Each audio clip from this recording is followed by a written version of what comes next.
Saking terpukaunya Arthur, dia dan istrinya sampai mendatangi Houdini di belakang panggung untuk mengucapkan selamat. Lalu tak lama kemudian Houdini mendapatkan kiriman surat dari adiknya Des, yang ternyata itu adalah kabar duka kematian ibu mereka semalam. Lo apa nggak shock Houdini membacanya dan langsung auto pingsan. Sorry to inform you of the mom's death last night in New Jersey.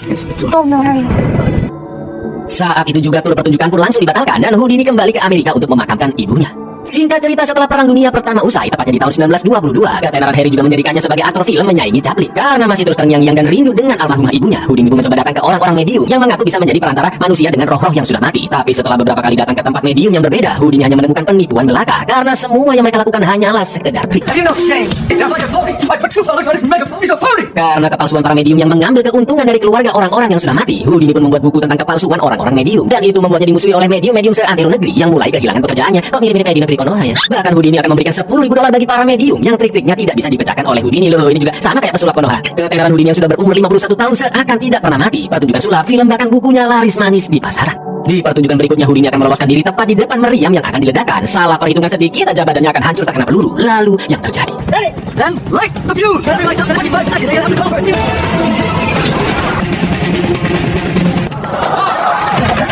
setelah itu Houdini dan Bess kembali bertemu Sir Arthur dan istrinya Lady Doyle, yang ternyata sangat percaya dengan yang namanya spiritualisme. Bahkan Lady Doyle mengaku bisa membantu Houdini untuk bertemu dengan roh ibunya, dan jelas Houdini gak percaya dengan hal seperti itu ya kan, karena dia musuh bebuyutannya medium. Tapi setelah ritual dimulai, tiba-tiba lilin tertiup dengan sendirinya dan Lady Doyle dirasuki oleh ibu Houdini sambil terus menulis pesan untuk anaknya. Namun Houdini menganggap itu hanyalah akting kerasukan belaka karena banyaknya ucapan yang terlalu janggal dan menuduh Lady Doyle juga seorang penipu. Mendengar istrinya dimaki-maki, sang penulis besar Sir Arthur pun langsung memukul perut Houdini. Tidak terima atas perlakuan sepasang mbak-mbak tersebut, Houdini pun menyebarkan kepalsuan mereka melalui radio, bahkan mengatakan jika semua orang harus menjauhi Sir Arthur dan istrinya yang merupakan ancaman bagi umat manusia. Houdini pun melipat gandakan hadiah menjadi $25.000 bagi medium, penyihir, peramal atau siapapun itulah yang bisa benar-benar meyakinkannya.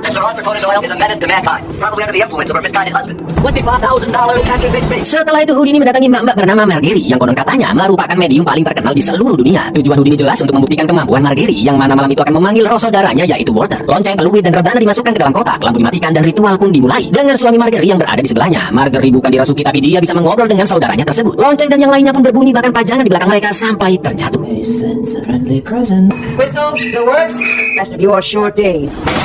Houdini kok diakalin dibodohin semudah itu, jelas dia bisa membongkar trik Margery yang sudah menyiapkan benda-benda di luar kotak dan dibunyikan saat lampu dimatikan, termasuk peluit yang ada di mulut suaminya. Sedangkan untuk suara roh saudaranya Walter, ternyata Margery adalah seorang ventriloquist handal, yaitu seseorang yang bisa mengeluarkan berbagai macam suara tanpa menggerakkan bibir sama sekali. Pretty good, huh? The most gifted ventriloquist I have ever heard. And with his foot, he kicks over the screen, enabling her to ring the bell while he puts the whistle in his mouth. Malam harinya saat bersantai di kamar hotel, tiba-tiba Margery datang merayu Houdini agar dia tutup mulut tentang penipuan mediumnya. Tapi rasa cintanya kepada Bess jauh lebih besar dan Margery pun langsung diusir dari sana.